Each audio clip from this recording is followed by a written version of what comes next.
আপনারা দেখছেন জবর খবর, বাংলার স্পন্দন।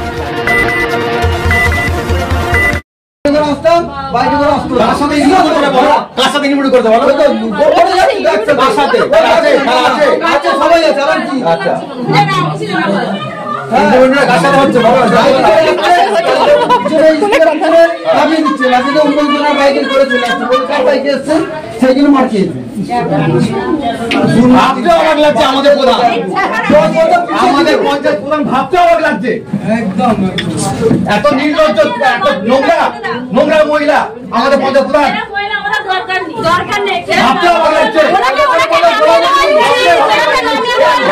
সোনারপুরে পঞ্চায়েত প্রধান উপপ্রধানকে ঘিরে বিক্ষোভ। তৃণমূলেরই 2 সদস্যের বিরুদ্ধে হেনস্থার অভিযোগ। রাজনৈতিক উত্তেজনায় তপ্ত এলাকা।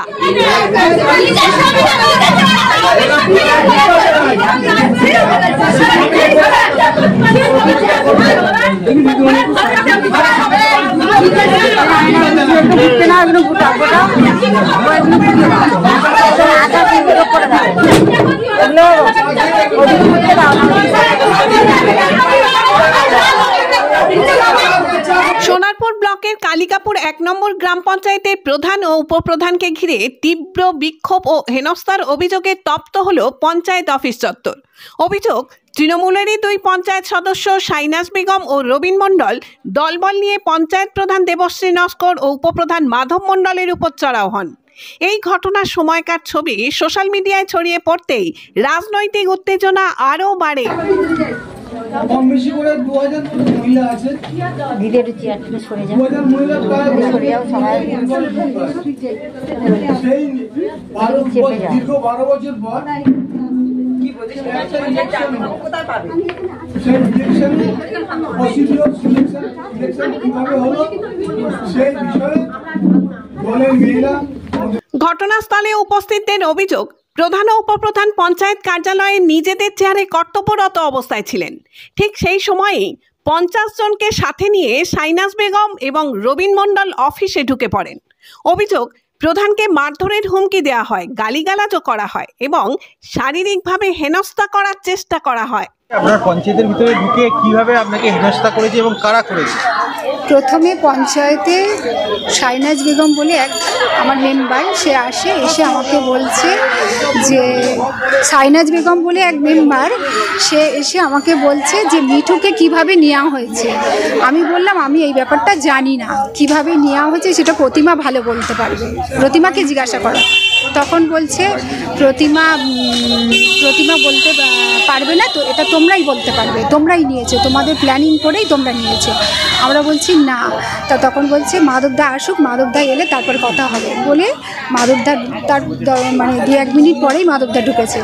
ঢোকার পরে মাধবদাকে বলছে মানে ও তো কিছু লোকজন ডাকার পরে তারা এলো, এসে তো মানে কি করছে ভাবতে পারবেন না, মানে এত যতটা অশ্লীল ভাষায় গালাগালি নোংরা, কত মিনিমাম 50 জন মেয়েদের নিয়ে গেছে ওদের সাজানো। হ্যাঁ, আমার পঞ্চায়েতের মেম্বার প্রতিমা নিয়ে গেছে, এরা সবাই মিলে, আমি ঠিক বলতে পারবো না আমার পঞ্চায়েতের মেম্বার নিয়ে গেছে কি প্রতিমা নিয়ে গেছে, কিন্তু 50 জন মেয়েকে নিয়ে গেছে। নিয়ে গিয়ে তাদের বলছে তুমি ওকে ধরে নিয়ে আসো, নিয়ে এসে এখানে পিটিয়ে পেটাও, চুলের টিকি ধরে নিয়ে আসো, প্রধানকে তুলে এনে পেটাও। হ্যাঁ, আর গালাগালি নোংরা ভাষা মানে কথা বলছে। রবিন মণ্ডল বলে এক সদস্য আছে, তার মেয়ে আমাকে নোংরা ভাষা, যতটা নোংরা বলা যায় সব কিছু বলে গেছে। আর আমার পঞ্চায়েতে সিসিটিভি ফুটেজে ঘেরা, আপনারা ফুটেজটা চাইলে আমরা দিতে পারবো কি আছে। আর সব চোর, আমরা চুরি করছি, আমরা এই করছি ওই করছি।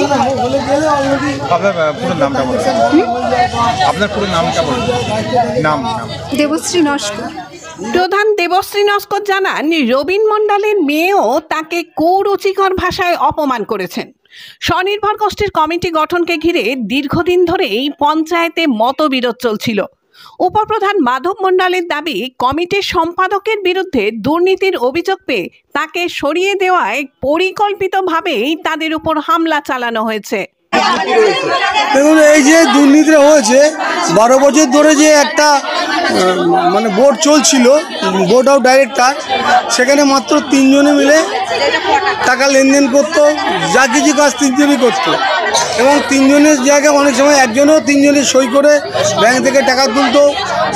সবাইকে ঠিকমতো লোন দিত না, যাকে মনে হতো লোন দিত, সবার থেকে সমান হারে ইন্টারেস্ট দিত না।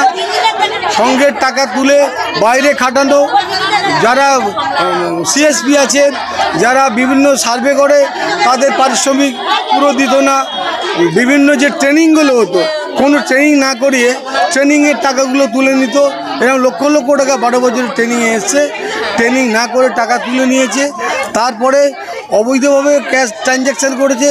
ইলেকশান ঘোষণা থেকে ইলেকশান পরবর্তী প্রায় জুলাই থেকে নভেম্বর মাস পর্যন্ত যাদের সাইনিং অথরিটি নেই তাদের সাইন করে ব্যাংক থেকে টাকা তুলেছে, অনেক ক্যাশে টাকা তুলেছে।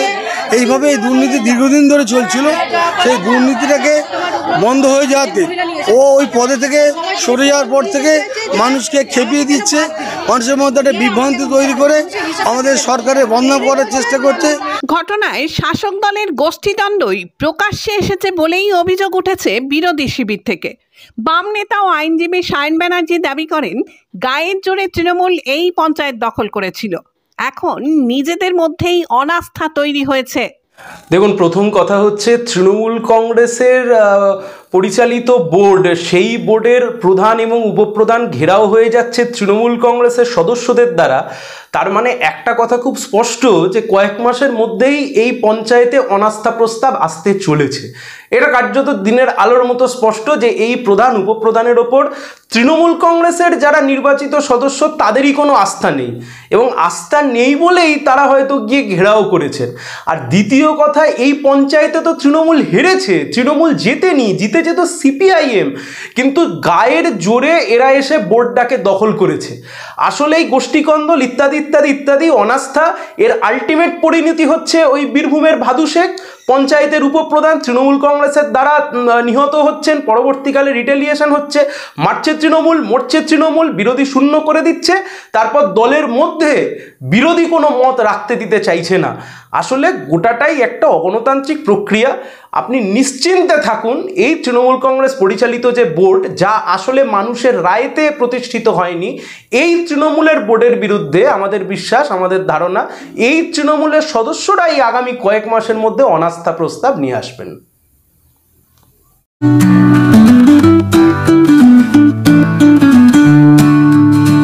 সপ্তাহের প্রতিদিন চোখের ডাক্তার মানে জয়নগর রথ কালার আইশেপ আইশেপ আইশেপ।